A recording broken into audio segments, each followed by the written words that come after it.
On చేస్తాను.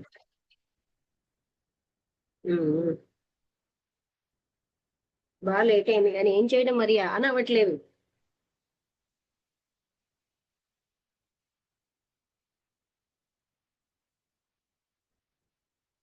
వసంత గారు ఎవరైనా చెప్తారా, మొదట్లో స్టార్ట్ చేస్తారా? ఇవాళ శుష్క శ్రీ వేదాంత. గురుభ్యో అదేమో ఆ, అంతే, పేరు చెప్తే చాలు. అలాగే. శ్రీ గురుభ్యో నమః. ఈరోజు ఆగస్టు 7, 2025. ఇప్పుడు లక్ష్మీ మేడం గారు మలయాళ స్వామి రాసిన శుష్క వేదాంత తమో భాస్కరం అనే పుస్తకాన్ని మనకు చదివి వివరిస్తారు. అర్థాన్ని అది వినిపిస్తారు. ఇందులో పార్ట్ 2 ఉందేమో చూడండి వసంత గారు. ఉన్నారని దివ్యజ్ఞాన సమాజం విజయనగరం వాళ్ళు చెప్పారు. మీరు ఆ పీడిఎఫ్ పార్ట్ పుస్తకంలో 2. ఉన్న మీరు ఇప్పుడు ఇది పార్ట్ పీడిఎఫ్ 1 ఒకటే.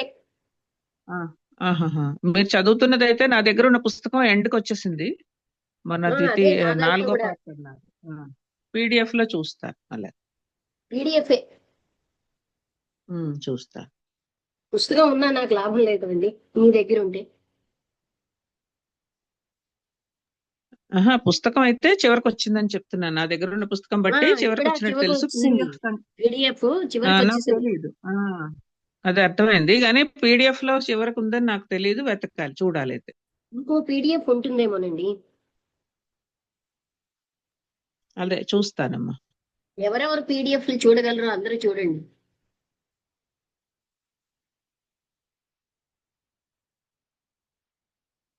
ఒకసారి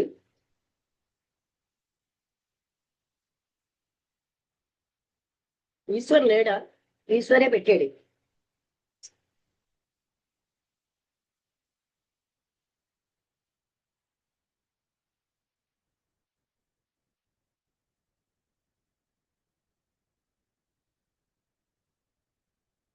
అందరికీ నమస్కారం అండి.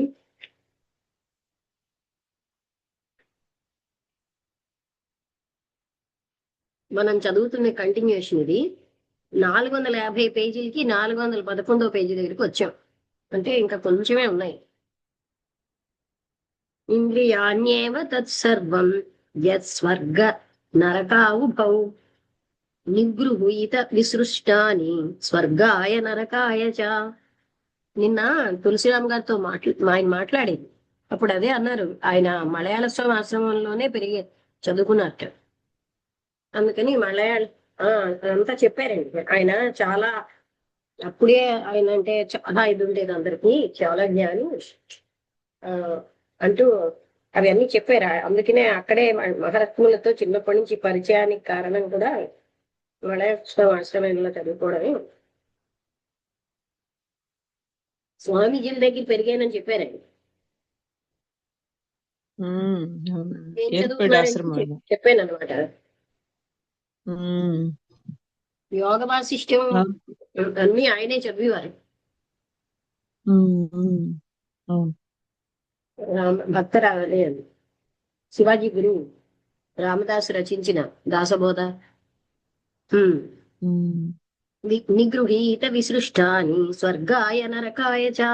మానవుని యొక్క ఇంద్రియములే స్వర్గమునకును నరకమునకును కారణములు అనగా పాపకృత్యములో ప్రవేశించడి మనసును వివేకముచే నిరోధించి పరమాత్మ ధ్యానమందు నిలిపినచో అదే స్వర్గమునకు మార్గము. లేక మనస్సు ఇష్టానుసారముగా విడిచిపెట్టినచో నరకమున పడుదురు. అది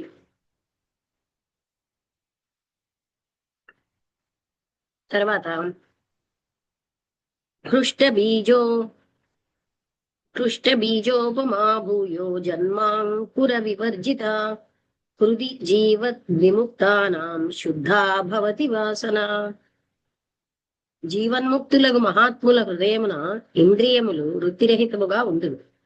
ఎలా అంటే వేయించిన విత్తనములు మొలకెత్తని రీతిగా మహాత్ముల ఇంద్రియములు శుద్ధమై నామకార్థముగా నుండునే గాని అపరిశుద్ధమై విషయాంకురములుండేడు పచ్చి విత్తనముల వలె విషయ వృత్తులలో కూడి ఉండవు. ఇదే ముక్తునకి బద్ధునకి గల తారతమ్యమని శ్రీ వశిష్ఠులు ఉపదేశించారు.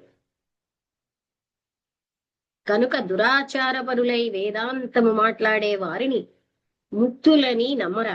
వారు పై ఉదహరించిన విఘ్న దేవతలు భక్తులను భంగపరచుటకై జన్మించి ఉండు నీచ దేవతలకు పిశాచులు. అంటే ఆచరణ లేకుండా దురాచారంతో ఉండి వేదాంతం మాటలు మాట్లాడే వాళ్ళని నమ్మకండి అని చెప్తున్నారు. ప్రశ్న: సరి దీనికి ఏమి విరోధము అనగా శ్రీరామ ధ్యానము చేయువారు ఎంత పాపము చేసినను అగ్నియందు కట్టెలు భస్మమవునట్లు మేము ఏమి పాపము చేసినను మా కంటలు మా మతావలంబులకు భోగమును. మంచి ప్రశ్నలు అడుగుతున్నారు చూడండి. యోగమును కలదు కనుక మా ఇష్టానుసారముగా ఎంత పని అయినను చేసి శ్రీరామ ధ్యానమగు తారక మంత్రము జపించదము. ఆ చూడు, జపతో నాస్తి పాతకం అని చెప్పు మాటలలో సారం ఏమైనా కలదా అని ప్రశ్న. ఉత్తరం: వీరుణ్ణు పై చెప్పిన విఘ్న దేవతలలో ప్రధానులే. ఇప్పుడు చూడండి, క్రిస్టియన్స్ ఏం చెప్తారు? వాళ్ళు ఎన్ని పాపాలు చేసినా క్రీస్తు రక్తం కాపాడేస్తుంది. అలాగా మన వాళ్ళలో కూడా ఉన్నారని ఇప్పుడు నాకు అర్థమైంది. ఇలాంటి పాపాత్ములు జన్మించుటచే లోకము పాడైనది. వీరు పాప కార్యములు చేసి జపము చే పాపము నాశనం చే శక్తి గలవారని చెప్పుట నిజమైనచో పాషాణమునిచ్చి చూడు, లేక మద్యపానమునకు బదులు అగ్నిద్రావకమునిచ్చి చూడు. వ్యభిచార దోష నివృత్తి కొరకు జపము చాలునని చెప్పినచో నిప్పులో పడవేసి చూడు చూతము. ఈ మూడు పనులలోనూ వారికి హాని లేనిచో వారు నిజముగా యోగశక్తి గలవారు. చేయు పాపము పరిహరించుటకు శక్తి గలవారు అనుటకు నిశ్చయం. వేమన యోగీంద్రుడు ఒక సమయమున సమస్తమును భక్షింతులని చెప్పెను. అప్పుడు ఆ దేశమందొక్కడు గడ్డ పారను తునకలుగా నరికి నిప్పులో ఎర్రగా కాల్చి ఇచ్చెను. అగ్ని వలె జ్వలించుచుండు ఆయను అంతయును మంచి పండ్ల వలె ఆ యోగి పుంగవుడు గుతుక్కున నొక్కొక్కటి మృంగెను. మరియు ఆ మహాత్ముడు వెర్రి పుచ్చకాయ విత్తనం వేసి రత్న రవలను పండించెను. మరియు జాలాంధ్ర యోగీశ్వరునకు గోపీచందన మహారాజు గారు పరీక్షార్థముగా కాలువీస పాషాణము అంటే భాంగు అనగా నీతి ఈ దేశములో రామంశమని చెప్పుదానిలో నూరి ఇచ్చిరి. ఆ మహాత్ముడు దానిని మంచి పాలవలే త్రాగి యథాప్రకారముగా నుండెను. మరి ఒక్క దినమున నాగసర్పముల విషమొకటి ఒక చిట్టెడు తెప్పించి యథాప్రకారము రామరసములో కలిపి ఇచ్చిరి. దానిని కూడా పాలవలే త్రాగి సుఖముగా నిశ్చయం నుండిరి. ఈ చరిత్రము మైనావతి చరితమున అనే గ్రంథములో కనందగును. ఈలాంటి పరీక్ష చేయగల మనోబలము గల పురుషులు లేని కారణం చే దురాచారులై రాజయోగులమని చెప్పువారి ఆటపాటలు సాగుచున్నవి. ప్రశ్న: ఏమి శ్రీ తారకనామం పాపమును నాశనం చేయదా? ఉత్తరం: శ్రీరామ తారక మంత్రం భక్తి జ్ఞాన వైరాగ్య సదాచారములతో కూడా విధి ప్రకారము జపమునాచరించు వారి జన్మాంతరమందుండు సమస్త పాపములను నశింపచేయునని చెప్పుడు నిజము. కాని దురాచార పరులై మోసకారులైన వారికి పాపము అధికరించు. ఇట్లనా కుష్ఠవ్యాధి కలవానికి పాషాణ భస్మం, తామర భస్మం, గంధక రసాయనం వగైరా కొన్ని ఔషధములు విధి ప్రకారము సేవించించో రోగము సుఖపడును. కాని ఔషధ సేవ కాలములో అపథ్యము చేసినచో శరీరమూరి రోగమధికమై శీఘ్రముగా యమదూతల దర్శన భాగ్యము కలుగును.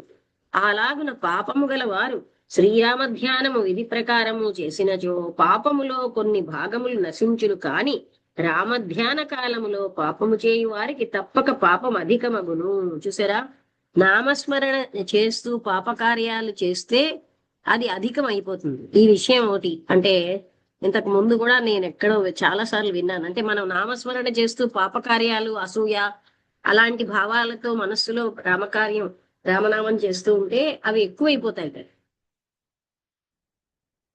పాలు మంచి వస్తువు అయినను ఉప్పు వేసి తాగినచో ఆ పాలే విషమగును. నిమ్మపండు రసము పిత్తరసము గాని ఆ రసము రాగి పాత్ర యందుంచి తాగినచో నిశ్చయముగా విషమగును. ఇలాగున శ్రీరామ మంత్రము పరమ పావనమైనను విధిని అతిక్రమించి అనుష్ఠించు వారికి నిశ్చయముగా చెలుపు చేయును. ఎట్లనా అంటుజాడ్యము గల స్త్రీతో చేరి ఆ రోగము చే పీడితుడగు పురుషుడు రోగ నివారణార్థము ఔషధ సేవ చేయు కాలమున ఆ స్త్రీతో సంసర్గము చేయుచుండినా రోగం అధికమగునే గాని శమింపదు గదా. మరియు 4 అణాలు సంపాదించువాడొక్క రూపాయి ఖర్చు పెట్టినచో ఎట్లు రుణస్థుడవునో అలాగే కార్యము చేయువారు కూడా పుణ్యఫలము కన్నా పాపం అధికమైనచో పాపకర్మము చేయి బద్ధుడగును. అదియునుగాక తెలియక పూర్వము చేసిన పాపము శ్రీరామ ధ్యానము చే నశించును. తెలిసిన తర్వాత చేసిన పాపమునకు నరకం అనుభవింపవలసి వచ్చును. కృత్వా పాపం హి సంతవ్య తస్మాత్ పాపాత్ ప్రముచ్యతే నైవం కుర్యాత్ పునరితి నివృత్త్యా పూయతే తుసః. తెలివిలేని కాలమందు చేసిన పాపముచే కష్టమందున్నవాడు పశ్చాత్తాపముతో భగవంతుని ప్రార్థిస్తే ఆ పాపము నుండి విముక్తి నొందును. మరల ఎప్పటికి అలాంటి పాపకార్యము చేయక సత్యనిష్టయందుండినచో అగును అని మనుస్మృతి. అనగా తెలివిలేని కాలమందు చేసిన పాపము శ్రీరామధ్యానాది జపముచే నశించునే గాని తెలిసి చేసిన పాపము నశించదు.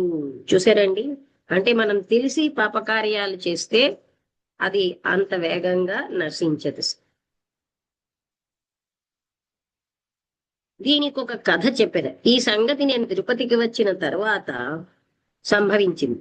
అది ఏమంటే ఐరోపా మహాసంగ్రామంలో గవర్నమెంట్ కొందరు గూఢచారులైన పోలీసు వారిని ఏర్పరిచి ఉండేది. ఆ సమయంలో బెంగళూరు నుండి సి కృష్ణయ్య అనే పేరు గల ఒక బ్రాహ్మణుడు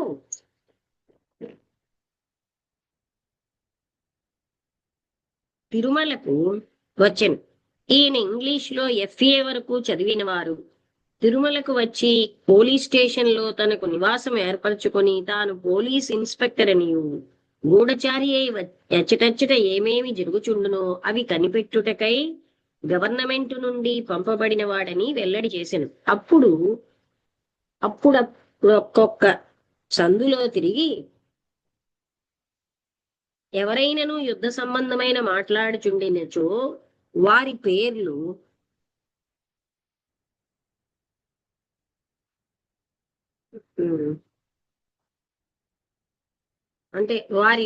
వ్రాయిచుండేది.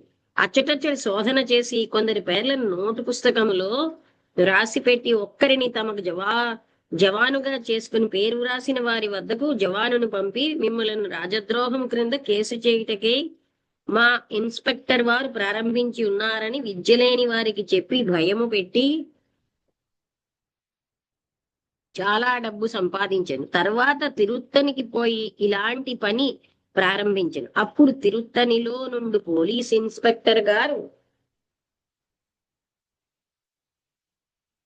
వీరిపై సంశయం కలిగి పోలీస్ నిబంధనలు కొన్ని అడుగగా ఏమీ తెలియని కారణంచే నిర్బంధించబడను. అతను దేశమునకు తంతి ఇచ్చినప్పుడు ఇతడు మహా దొంగయనియు గ్రామమునకు పోయి ఇలాంటి తంత్రముచే డబ్బు సంపాదించువాడనియు తెలిసెను. అప్పుడు చిత్తూరు జడ్జి విచారణ చేసి ఇతడు కపట వేషధారి ఎగుటిచే 3 సంవత్సరములు కఠిన శిక్ష విధించెను. అలాగుననే ఇప్పుడుండు రాజయోగులని చెప్పువారిలో పాపకృత్యములు చేయి వారికి ఘోర నరకము తప్పదు. వీరవేషము పవిత్రమగు గోవు వంటిది, కృత్యము క్రూరమగు పులి వంటిది. వీరి మాటలంతయు విద్యలేని జనులు నమ్ముదురు. శాస్త్రాభ్యాసము లేని కారణముచే జనులు మోసపోచున్నారు. పోలీసు నిబంధనలు తెలిసి ఉండిన తిరుత్తని ఇన్స్పెక్టర్ గారిచే ఆ వేషధారి పట్టుబడినట్లు విద్యావంతుల చేతిలో దొరికినప్పుడు ఈ దురాచారుల గుట్టు బయటపడును. కనుక పరమ పవిత్రమగు శ్రీరామనామమును పాడు చేయుటచే వీరి స్థితి కష్టతరమగును. సంగం న కుర్యాద సతాన్ శిష్ణోదర తృషాం క్వచిత్ తస్యానుగస్తమస్యంతే పతత్యంధానుగాంధవత్. ముముక్షువులు శిష్ణోదర పరాయణులు పాపకృత్యములు చేయువారు అగు వారి సంసర్గమునెప్పటికీ చెయ్యరాదు. అట్లున్న వారిని పెద్దలుగా తలచి సాంగత్యము చేసినచో చీకటిలో పోవు చిండెడి గుడ్డివాని చెయ్యి పట్టుకుని మరి ఒక అంధుడు పోయినచో ఎలాగున గమ్యస్థానము చేరక మార్గము తెలియక తిరుగునో అట్లు కష్టములో పడుదురని శ్రీమద్భాగవతం.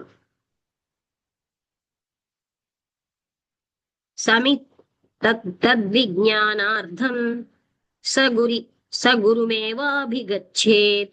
సమిత్పాణి శ్రోత్రియం బ్రహ్మనిష్టం తస్మై స విద్వానుపపన్నాయ సమ్యక్ ప్రశాంత చిత్తాయ సమాన్వితాయ. ఏనాక్షరం పురుషం వేద సత్యం ఏ ప్రోవాచ తాం తత్వతో బ్రహ్మ విద్యాం. సత్య జ్ఞానము కొరకు ముముక్షువైన వాడు సమిత్ప్రాణియే అంటే రక్తహస్తుడు కాక వేదార్థము నెరింగినవాడు, బ్రహ్మనిష్ట కలవాడును, పరమాత్మ నెరింగిన వాడును అగు గురువు వద్దకు పోవలేను. అనగా దురాచారుల వలయందు చిక్కకూడదు అనుట. అట్టి జిజ్ఞాసు విద్వాంసుని యొద్దకు పోతే అతడు శాంతచిత్తుడును జితేంద్రియుడు అగు జిజ్ఞాసునకు యథార్థమైన అనగా సదాచార నిర్మల నిష్ఠతో కూడిన బ్రహ్మ విద్యను ఉపదేశించవలెను. మరియు వానికి ధర్మార్థ కామ మోక్షములకును పరమాత్ముని గురు తెరుంగుటకును తగిన సాధనములను చెప్పవలయనే గాని దురాచారమునకు పాలగునట్లు దుష్టకృత్యములు చెప్పరాదు అని ముండకోపనిషత్తు. ప్రశ్న: ఇంద్రియములకు విషయములు స్వాభావికముగా నుండునప్పుడు వాటి వాటి విషయములలో ఆయా ఇంద్రియములు ప్రవర్తించింతో సాక్షి అయ్యుండు ఆత్మకు ఏమి హాని? ఇంద్రియములకు విషయములు స్వాభావికమని చెప్పుట గొప్ప తప్పు. ఇది విచార శూన్యత చేయగలిగిన భ్రమ. ఇంద్రియములకు విషయములు స్వాభావికమని చెప్పినచో ముక్తునికి బద్ధునికి ఎలాంటి భేదము ఉండరాదు. స్వాభావిక గుణం వస్తువుతో అన్యము కానిది. ఎట్లనా చక్కెరకు తీపి స్వాభావికం, మధురము తీసివేసినతో చక్కెర ఉండదు. పిండి వంటలో తీపు ఆగంతకం కనుక నిప్పట్లు వగైరా ఫలహారము నీటిలో కలిపి పిసికినచో తీపి వేరుపడు. కనుక ఇంద్రియములకు విషయముల స్వభావము కాదు, ఆగంతకమని చెప్పుట సరి అయినది. అంటే మనం తెచ్చుకుంటున్నాం. ఏలన బద్ధావస్థ యందుండి విషయాది దోషములు ముక్తావస్థలో లేవు. ఇదే దృష్టాంతం. స్వాభావిక గుణమైనచో ఎప్పుడు మార్పు రాదు. సూదంటు రాతికి ఆకర్షణ శక్తి గలదు. తల్లి యందును, సోదరి యందును, భార్య యందును ఇనుము కొంచెము కొంచెము చేతులతో పెట్టి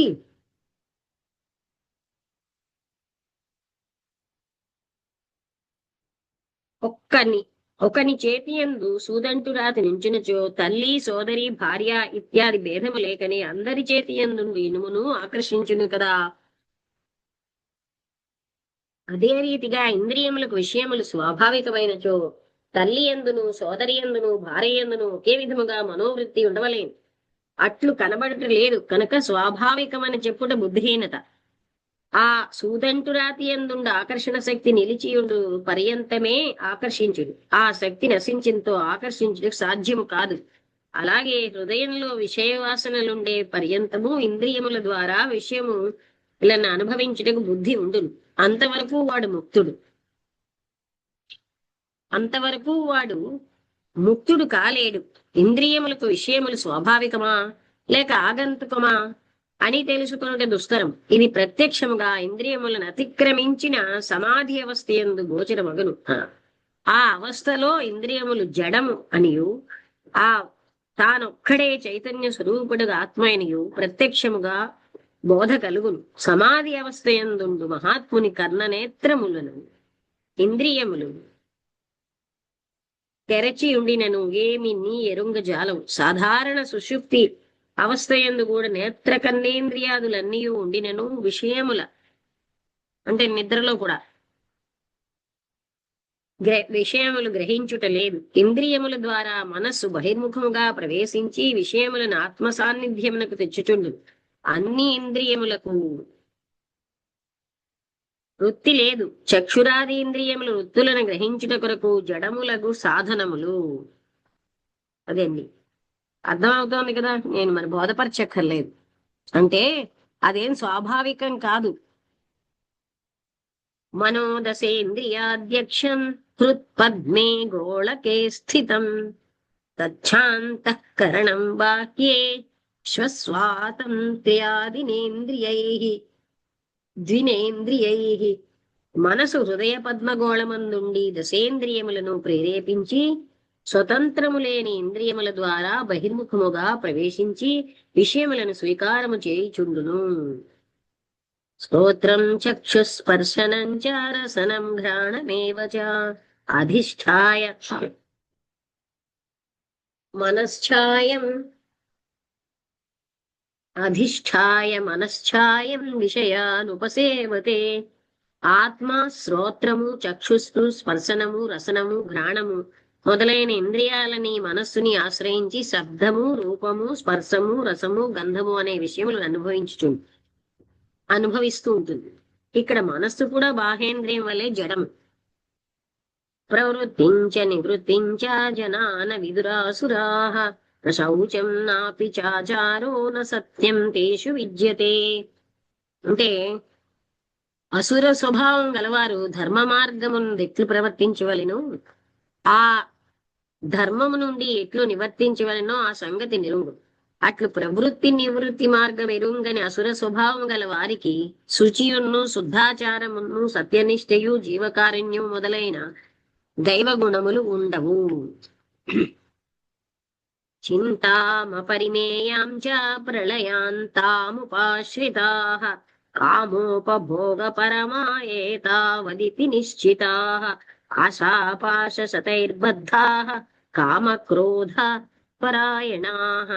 ప్రళయం వరకును అనుభవించినను చాలకున్నట్లు విషయాస గలవారై ఇష్టానుసారముగా భోగములు అనుభవించుటే పురుషార్థమని తలంచువారై ఇంతకన్నా మానవుడు పొందవలసిన భాగ్యం మరి ఏమన్నీ లేదని విచారించువారై వందల కొలదిగా ఆశాపాసములతో కట్టుపడి ఇటూనటు ఆకర్షించబడిన వారై కామక్రోధ పరాయణులై కామోపభోగములకు అన్యాయముగా ధనము సంపాదించు వారలు అసురులకు మానవుని శ్రీకృష్ణ భగవంతుడు గీత ఉపదేశించి శ్రీకృష్ణ భగవంతుడు అసురులకు మానవులని అంటే గీతలో శ్రీకృష్ణుడు చెప్పాడు ఈ లక్షణాలు. వాళ్ళు ఇలా అధర్మం ధర్మమితియా మన్యతే తమసావృత సర్వార్థాన్ విపరీతాంశ బుద్ధి సా పార్థ తామసి.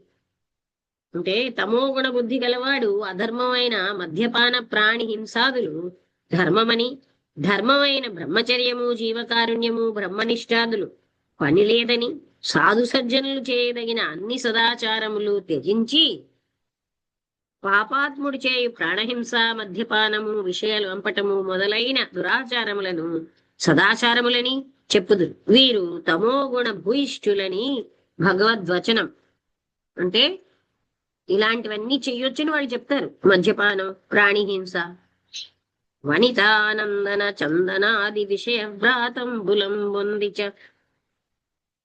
జననంతం బొంది ననంతంతకం జొక్కు నెమ్మనము బ్రహ్మానంద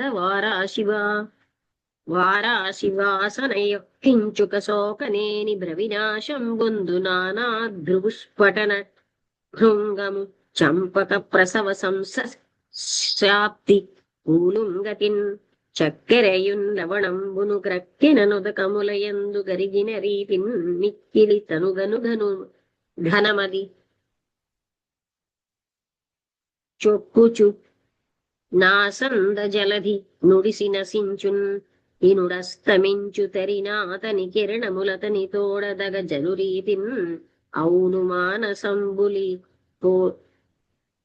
పొలిసిన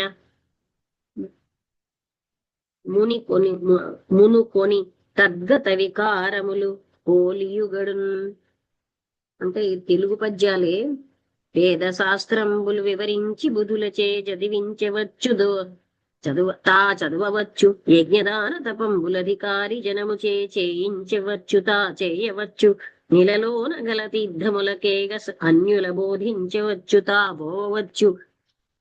అష్టాంగ యోగ విద్యలను ఆర్యులకు ఉపదేశించవచ్చు సాధించవచ్చు గాని ఎవ్వారికైన విజ్ఞాన యోగ గతిని దేహేంద్రియములరికట్టి మనము నాపి అంతర్ముఖము చేసి అనవరతము నిశ్చల సమాధి నిష్ఠచే నిలుపరాదు. మరియు వేద శాస్త్రాదులను శిష్యులకు బోధించుటయు తాను అభ్యసించుటయు కూడా సాధ్యమైన పనియే. యజ్ఞదాన తపోరూపములైన కర్మలను అని చెప్పే వాటిని అందరిచే ఆచరింపచేయడం, తాను స్వయంగా ఆచరించడం సులభమే. పుణ్యతీర్థాలకు తప్పకుండా పోవాలని పరులకు బోధించడం, తాను స్వయంగా అలా చేయడం సత్యమే. అదే యమనియమాది అష్టాంగ యుక్తములని యోగములను పరులకు బోధించి వారి చేత అనుష్ఠింప చేయవచ్చు, తానును సాధించవచ్చు. ఇలాంటి ఎన్ని కార్యములను చేయగలిగినను ఇంద్రియములను నిగ్రహించి మనస్సును నిరోధించి లోనికి తప్పి సర్వకాలములు యందు నిర్వికల్ప సమాధి నిష్ఠుడై ఉండుట ఎట్టివారికైనను అసఖ్యము. ఇక్కడ టైం 4 minutes ఉంది. ఇది ఎంత ఉందో చూస్తానండి. ఈ చాప్టర్ చిన్నదైతే చదివేస్తాను, పెద్దదైతే ఆపుతాను. పెద్దదే.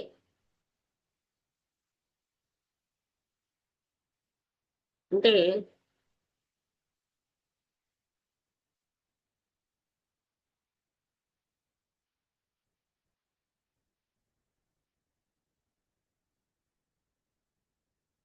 పూర్వాచారము ఒక్కసారి ఇంకొక హెడ్డింగ్ వరకు చదవచ్చునో చూ. అదే కొందరు ఆత్మతత్వము నెరుంగుదుమటంచు గర్భులైనికి చిత్త నిగ్రహములేమి ఉపరతి సుఖము గానక విపుల విషయరాగలోలత చెడుదు ఊరక మహాత్మా. అంటే కొంత సీతారామాంజనేయ సంవాదంలో ఇలాగున స్వానుభవం గల మహాత్ములు ఘోషించుచుండు సంగతి మన రాజయోగులు రవంత విచారము చేసిన వ్యామోహం నుండి విడుదలగుదురని నేను తలంచుచున్నాను. అది అంతవరకు ఉన్నదండి. తర్వాత పూర్వాచారం అన్న హెడ్డింగ్ ఉంది, అంటే అది తర్వాత చదువుదాం. ఇప్పుడు అందరికీ అర్థమైంది కదండి.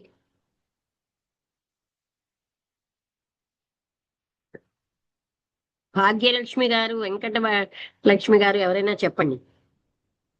అంటే మలయాళ స్వామి గారు ఎంత కరెక్ట్ గా చెప్తున్నారు అంటే, మనం అన్ని చెప్పవచ్చు, ఇవన్నీ చెయ్యొచ్చు చెప్పారు కదండి. అష్టాంగ యోగాలు కూడా చేసి ఇతరులను చేయమని చెప్పొచ్చు, తీర్థయాత్రలు చేసి మీరు చేయండి అని చెప్పొచ్చు. కానీ నిరంతరము మనస్సుని ఆత్మతత్వంలో ఉంచుకోవడం, అంటే ఆ మనస్సు లయం చేసి, అది చాలా కష్టము. ఇవన్నీ చేయొచ్చు, అది మాత్రం అలా అంత సులువు అయిన విషయం కాదు. అలాగే చాలా మంది ఏంటంటే ఎన్నో బోధలు చేస్తారు, ఆచరణలో మాత్రం వాళ్ళు మాంసాహారం తినొచ్చు, మద్యపానం చేయొచ్చు అని చెప్తూ ఉంటారు, చేస్తూ ఉంటారు. అటువంటి బోధ ఎప్పుడూ కూడా అది శుష్క వేదాంతమే. అంటే ఆచరణ లేని బోధ వల్ల ఇతరులకి చెడుపుతున్నారు, వాళ్ళు చెడిపోతున్నారు.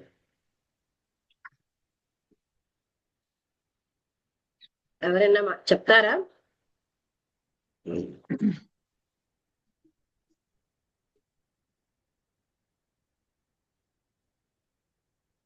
ఇంగ్లీష్ లో కూడా pinch of practice is far better than tons of knowledge. ఎంతో జ్ఞానం తెలిసినా సరే కొంత అనుష్ఠానం చేస్తేనే ఆ జ్ఞానం నిలుస్తుంది. అంటే ఆచరణలో లేని జ్ఞానం నిలవదు. ఎంతంటే బుర్రలో ఎన్నో మర్చిపోతాం కదండి.